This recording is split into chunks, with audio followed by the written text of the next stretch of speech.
अनुपमा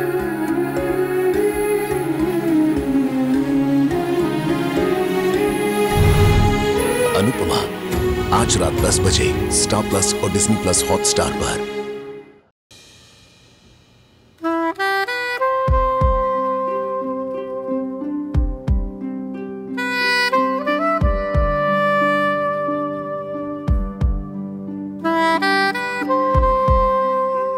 अब यहाँ क्या करें? वो क्या है कि तुमसे बिना मिले चला जाता तो सो नहीं पाता। एक्चुअली मैं तुमसे बाहर कुछ कहना चाहता था, सब लोग थे तो इसलिए कह नहीं पाया, इसलिए सोचा यहाँ आके कहता हूँ। I am very proud of you.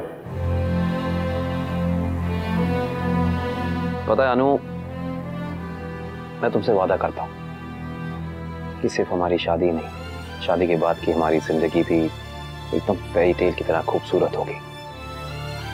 Because you deserve only the best. Bye bye. Bye.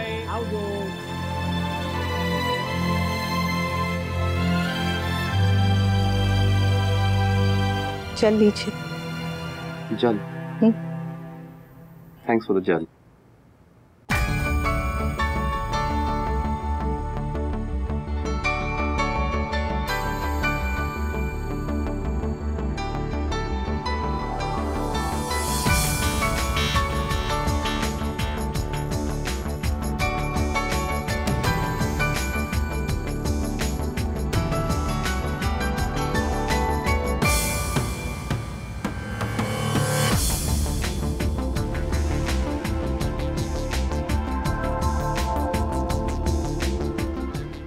Do you know कि सबका एक इजी जोन होता है, कंफर्टेबल जोन, और मेरा वो कंफर्ट जोन कुछ और नहीं, बस तुम्हारा ये पल्लू है।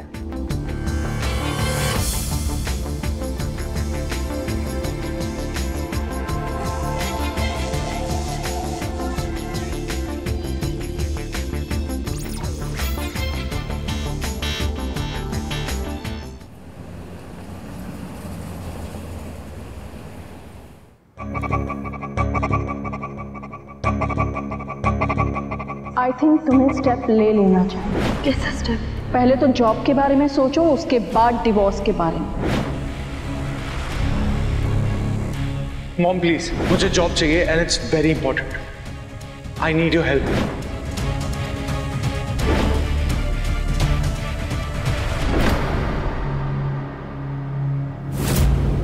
मेरी लाइफ के सिर्फ 2 मिशन है। अपनी बेटी को घर वापस लाना और शास से बदला लेना। इस बार मेरे मोहरे होंगे तोशु एंड काव्या। तोशु को तो अभी होल्ड पे रखना होगा, उसे इमीडिएटली हाँ नहीं कह सकती वरना किंजल अपसेट हो जाएगी। बट ये काव्या की बच्ची पता नहीं क्यों डिसाइड करने में इतना टाइम लगा रही है। इतना भड़काया इसे, फिर भी नहीं भड़की। वो डिसाइड करेगी तभी तो मैं अपनी अगली चाल चल पाऊंगी। एक बार वनराज शाह को उसकी औकात बता दो, उसके बाद अनुज और अनुपमा की बारी। अच्छा, अब चाहिए? जाने का मन नहीं कर रहा। एक्चुअली दिल में कुछ हो रहा है। मेरे भी। अच्छा जी। तो क्या किया जाए?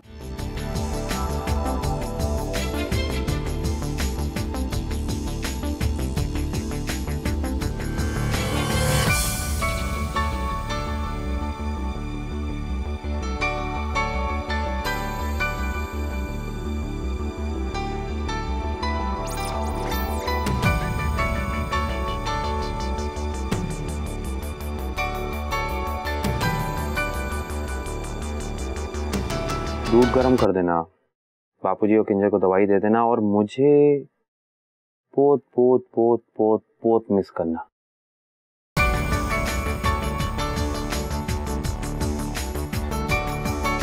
जाऊं?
मैंने तुम्हें सोचने के लिए आज रात तक का टाइम दिया था काव्या।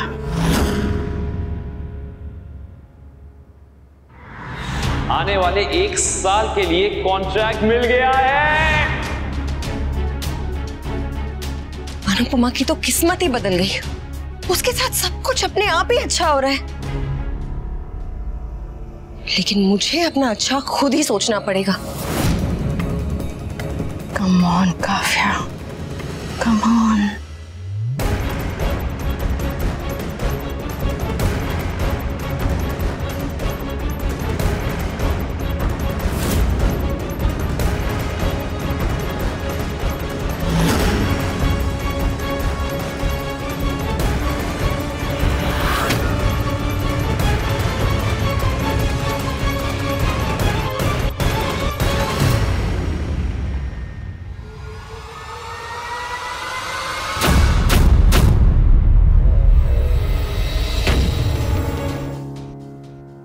अनिरुद्ध मेरा फोन क्यों नहीं उठा रहा है?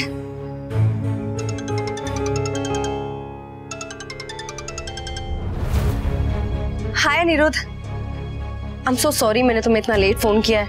एक्चुअली कुछ काम की बात करनी है। नहीं, वो मैं फोन पर नहीं बता पाऊंगी अनिरुद्ध, उसके लिए मुझे तुम्हें मिलना पड़ेगा। इन्वेस्टमेंट रिलेटेड कोई बात करनी है। तो तुम मुझे बताओ जब भी तुम फ्री हो, हम मिलेंगे। ओके, जल्दी मिलते हैं। Great, okay Aniruddh, bye.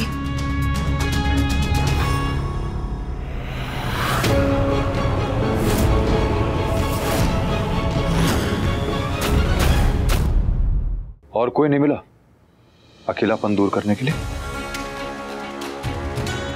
Attitude नहीं, जवाब दो मुझे। क्यों बात कर रही थी तुम उससे? नहीं कर सकती। तुम तो अपनी एक्स वाइफ से रोज बात करते हो। अरे इनफैक्ट तुम दोनों तो एक ही छत के नीचे साथ में रहते हो। मेरी और अनुपमा की बात अलग है, हमारे बच्चे हैं। हाँ, तो मेरी और अनिरुद्ध की भी बात अलग है, क्योंकि हमारे बच्चे नहीं हैं। बकवास बंद करो और साफ साफ बताओ कि तुम्हें उससे क्यों मिलना है। अनिरुद्ध मेरी हेल्प कर रहा है फाइनेंशियली। वो हेल्प कर रहा है या तुम उससे हेल्प मांग रही हो? What difference does it make? अगर अनिरुद्ध मेरी हेल्प कर रहा है या मैं उसकी हेल्प मांग रही हूँ, the point doesn't change कि मुझे अब अपने करियर और फ्यूचर के लिए कुछ करना है। तो उसके लिए तुम अनिरुद्ध से भीख मांगोगी? अगर हेल्प मांगना तुम्हें भीख मांगना लग रहा है ना, तो ठीक है, मांग लूंगी भीख मैं अनिरुद्ध से, जैसे तुमने भीख मांगी थी अपने कैफे के लिए अनुपमा से। तुम कुछ भी करने से पहले मुझसे पूछते हो, मेरे साथ डिस्कस करते हो? नेवर, बस अपनी मनमानी करते हो। तो अगर तुम कर सकते हो तो मैं क्यों नहीं कर सकती? अरे मैं अपने बारे में क्यों नहीं सोच सकती? ओह प्लीज, अनिरुद्ध से फाइनेंशियल हेल्प मांगना मुर्गे से अंडे मांगने के बराबर है। अरे उस लूजर के पास है क्या जो तुम्हें हेल्प करेगा? अनिरुद्ध अब लूजर नहीं है। वो इतने सालों से जिस आइडिया पे काम कर रहा था ना, वो आइडिया क्लिक हो गया और वो बहुत बड़ा आदमी बन गया है। भी अनबिलीवेबल। अनिरुद्ध जैसा आदमी भी सक्सेसफुल हो गया, लेकिन मैं नहीं। गॉड वी, तुम और तुम्हारी ईगो। अगर तुम अनसक्सेसफुल हो और अनिरुद्ध सक्सेसफुल है तो उसमें अनिरुद्ध की क्या गलती है? हाँ, वो शुरू से स्मार्ट और टैलेंटेड था, बस थोड़ा सा लेजी था, इसीलिए पीछे रह गया था। And I am very happy for him कि फाइनली उसने अपनी गलतियां रेक्टिफाई कर ली। अनलाइक यू, जिसका ईगो इतना बड़ा है कि उसे अपनी ईगो के सामने अपनी खुद की खामियां नजर नहीं आती है। वाओ, क्या बात है, क्या बात है। कल तक जब अनिरुद्ध कमा नहीं रहा था तब तक तुम्हें बहुत बुरा लगता था, और आज जब वो एक बड़ा आदमी बन गया है तो तुम्हारी जबान नहीं थक रही है उसकी तारीफ करते हुए। वाह, आई एम श्योर आज तुम्हें ये सोच के बहुत पछतावा हो रहा होगा कि तुमने उसको डिवोर्स देके मुझसे शादी कर लिया ना। अगर ऐसा होता ना तो मैं उसी दिन पेपर्स पे साइन कर देती जिस दिन तुमने डिवोर्स नोटिस मेरे मुंह पे मारा था। लेकिन मैंने हमारी शादी को बचाने के लिए कितनी कोशिश की। अरे तुमसे माफी मांगी, खुद को चेंज तक कर दिया, लेकिन तुमने हमारी रिलेशनशिप को बचाने के लिए क्या किया है? भी कौन से एफर्ट्स किए? जीरो एफर्ट्स किए। और फिर ऐसे बिहेव कर रहे हो मेरे साथ।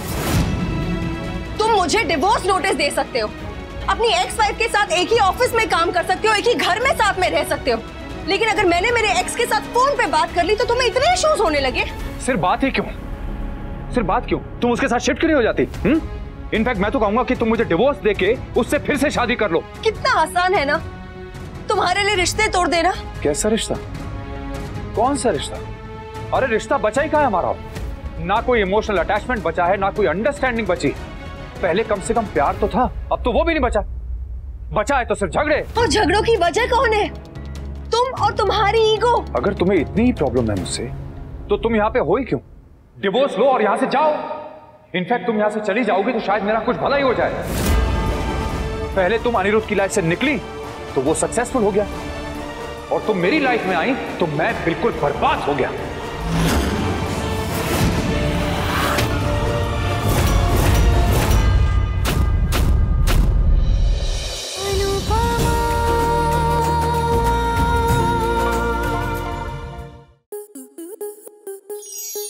आपके मनोरंजन पर अब नहीं लगेगा कोई ब्रेक। स्टार प्लस के बेहतरीन शोज देखने के लिए लाइक, शेयर और सब्सक्राइब करें स्टार प्लस यूट्यूब पेज को।